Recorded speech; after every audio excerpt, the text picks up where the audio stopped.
Uma epidemia chega a uma cidade. As autoridades subestimam o potencial da praga e resolvem não criar alarde acerca de sua disseminação. A princípio, a população faz pouco caso, mas conforme o número de mortes vai crescendo exponencialmente, o menosprezo inicial é logo substituído por desespero. De um extremo a outro, o salto é dado muito rapidamente. Conforme os casos vão aumentando, o cerco àquela população vai se fechando. O governo resolve restringir a circulação de pessoas. A cidade entra em quarentena. Ninguém entra, ninguém sai.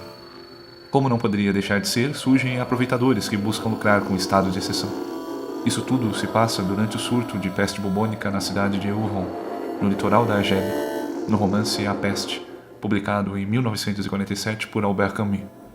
Não se deviam escutar os moralistas que diziam ser preciso cair de joelhos e tudo abandonar. Era preciso apenas começar a caminhar para a frente, nas trevas, um pouco às cegas, e tentar praticar o bem. Assim como a população passa da indiferença ao descontrole com grande velocidade diante da situação de crise, também é capaz de surpreender ao dar mostras tanto de egoísmo quanto de compaixão. O narrador onisciente traz como protagonista um médico, que vai do diagnóstico inicial até a erradicação da epidemia, passando pela convocação das autoridades para ajudar a definir as medidas necessárias. Já não havia, então, destinos individuais, mas uma história coletiva, que era a peste, e sentimentos compartilhados por todos. O maior era a separação e o exílio, com o que isso comportava de medo e de revolta. O narrador vai dos impessoais anúncios de rádio com o número absoluto de mortos de cada dia às descrições individuais que nos aproximam daquele morto que deixa de ser apenas número. A composição de uma atmosfera sufocante revela a capacidade de adaptação daquelas pessoas. O caos como que planifica a sorte da população, já que deixa de haver destinos individuais. Tudo que há é o destino da cidade. Sabíamos então que a nossa separação estava destinada a durar e que devíamos tentar entender-nos com o tempo. A partir de então, reintegrávamos-nos. Afinal, a nossa condição de prisioneiros. Estávamos reduzidos ao nosso passado, e ainda que alguém fosse tentado a viver no futuro, logo renunciava, ao experimentar as feridas que a imaginação finalmente inflige aos que nela confiam.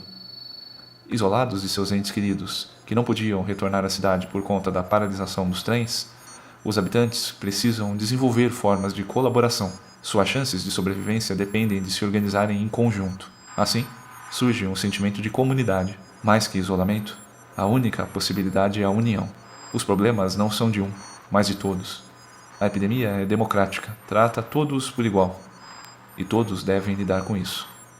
Em situações extremas como essa, percebemos que, mesmo em meio a tanta solidão, não vivemos sós. A única maneira de juntar as pessoas ainda é mandar-lhes a peste. A venda do romance de Camus disparou em 2020 nos países europeus afetados pelo novo coronavírus. Não é de se estranhar que, em momento tão adverso, tenha ocorrido a tanta gente recorrer à arte. Diante do inesperado presente e da incerteza do futuro, a arte é um modo de ajudar a organizar a experiência, abrindo possibilidades para lidar com o desconhecido, no calor e no silêncio, e para o coração em pânico dos nossos concidadãos, tudo assumia, aliás, uma maior importância. Pela primeira vez, todos se tornavam sensíveis às cores do céu e aos odores da terra causados pela mudança das estações. A arte é capaz de atingir lugares que nem a ciência nem a religião são capazes de chegar. Muitas vezes, inclusive, ela chega a antecipar situações, mas não só. Também pode vir da arte alguns dos depoimentos mais fortes sobre o que se passou, como a ilustração com os trajes curiosos usados pelos médicos durante a peste negra, e o Triunfo da Morte, monumental quadro de Peter Bruegel, feito entre 1562 e 63, que trabalha a alegoria da dança macabra.